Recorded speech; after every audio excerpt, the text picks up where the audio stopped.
Beliau juga bersabda, ittadu billadaini, ya, billadaini min ba'di Abu Bakrin wa Umar. Ambillah udwah, suri tauladan kalian setelahku nanti kepada dua orang ini, Abu Bakar dan Umar. Sorry. Ada seorang sahabat datang ke Rasulullah, ya Rasulullah, kalau aku tidak mendapatkan engkau, ya, kepada siapa aku harus bertanya? Kata Rasulullah, kepada Abu Bakar dan Umar. Juga Rasulullah ketika menyebutkan tentang hadis perpecahan, dan Rasulullah mengatakan bahwasanya yang 72 golongan masuk neraka, 1 di surga. Siapa mereka? Kata Rasulullah, ma ana alaihi wa ashabi. Aku dan para sahabatku. Aku dan para sahabatku di atasnya. Berarti ini menunjukkan, Pak, betapa pentingnya kita mengikuti pemahaman siapa? Para sahabat Rasulullah sallallahu alaihi wasallam. Kita lanjutkan. Dan kita orang-orang yang mengambil ilmu dengan perantara harus betul-betul mubaris, artinya bersungguh-sungguh mengikuti jalan mereka yang lurus dan menapaki jejak kaki mereka dan manhaj mereka yang lurus. Kalau mereka langsung mengambil ilmu dari Rasulullah, jelas. Kita mengambil ilmu dari perantara, masalahnya, Pak. Perantara siapa? Ulama tentunya.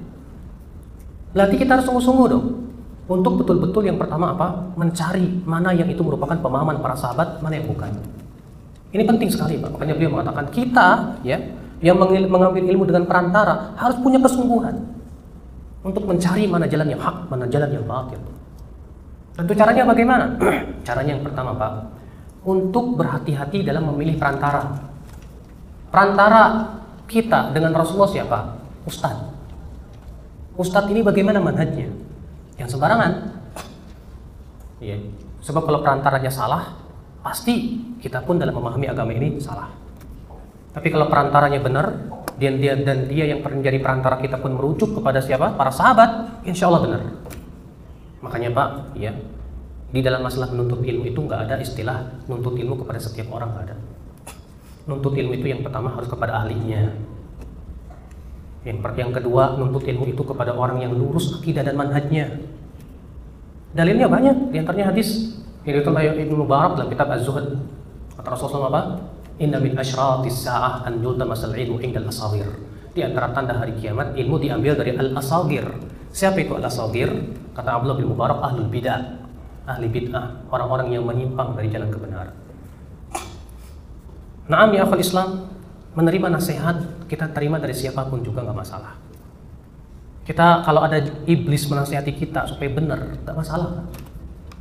Ya, setan datang ke antum, saya ajarin kamu ya baca ayat kursi sebelum tidur. Kamu akan dilindungi dari setan sampai pagi. Amalin nggak, Pak? Amalin, karena ada hadisnya. Ya, sesuai, betul. Kalau ada pencopet datang ke antum dan berkata, kamu jangan mencopet ya kayak saya. Terima, betul. Tapi kalau menuntut ilmu kepada pencopet, jangan, Pak. Makanya menuntut ilmu itu kepada siapa? Yang terpenuhi padanya syaratnya, dari sisi keahliannya, dari sisi kelurusan akidah dan manhajnya. Makanya Abdullah bin Umar berkata, dinaka, innama huwa damuka wa lahmuka. Agamamu, ia adalah darah dan dagingmu. Khudh 'anil ladzina istaqamu. Ambil dari orang yang lurus istiqomah di atas jalan para sahabat. Wala ta'khudh 'anil ladzina ma'lu. Dan kamu jangan mengambil dari orang yang menyimpang dari jalan-jalannya para sahabat Rasulullah sallallahu alaihi wasallam. Ini yang pertama, Pak. Kesungguhan kita dalam menuntut ilmu, karena kita masalahnya dengan perantara. Kalau para sahabat tanpa perantara. Berarti yang harus kita pilih adalah perantara kita. Siapa yang bisa kita ambil ilmunya? Ya. Yang kedua, harus ada kesungguhan untuk mencari kebenaran. Sebab kenapa, Pak? Orang yang tidak ada kesungguhan mencari kebenaran, seringkali dia dalam kebingungan. Saya berikan contoh. Ketika antum pergi ke Serang, tapi antum nggak pernah pergi ke Serang dan jalan ke Serang pun antum nggak tahu. Kemudian antum dihadapkan pada persimpangan jalan, ke kanan, ke kiri, atau lurus. Kewajiban antum apa? Bersungguh-sungguh kan untuk mencari. Bagaimana caranya? Nanya, atau lihat peta, atau yang lainnya. Ada kesungguhan. Kalau kita nggak sungguh-sungguh, salah jalan, bukan ke Serang, sampainya ke Semarang. Maka dari itu ya akal Islam kita pun sama. Kita ya harus ada kesungguhan ya akal Islam untuk mencari kebenaran. Kata pepatah Arab, man jadda wajad, siapa yang sungguh-sungguh dia akan dapat insyaallah. Makanya Pak, ya, seseorang itu Allah berikan kepada dia kebenaran sesuai dengan kesungguhan dia.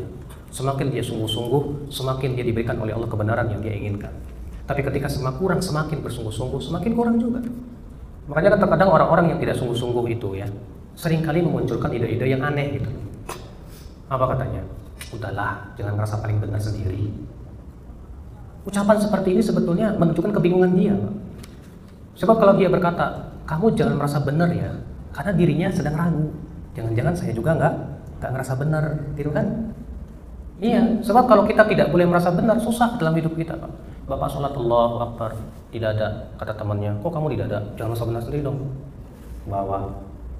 Terus yang bilang satu, kok kamu di perut? Jangan merasa paling benar sendiri dong. Naik lagi ke atas. Akhirnya apa coba? Bingung dia, dalam kebimbangan. Iya tidak, Pak? Sebetulnya dia sedang bimbang. Makanya ketika dia bimbang itulah dia mengucapkan kata-kata itu. Kamu jangan merasa paling benar sendiri ya. Kalau kita sudah jelas dalilnya Al-Quran, hadis Nabi, dan ijma' salafus saleh, sudah cukup. Dan wajib kita merasa benar dengannya ya akal Islam. Azakumullah wa iyyakum. Makanya ya akhi, azakumullah, ketika kita tidak sungguh-sungguh, sulit kita untuk mendapatkan kebenaran tersebut.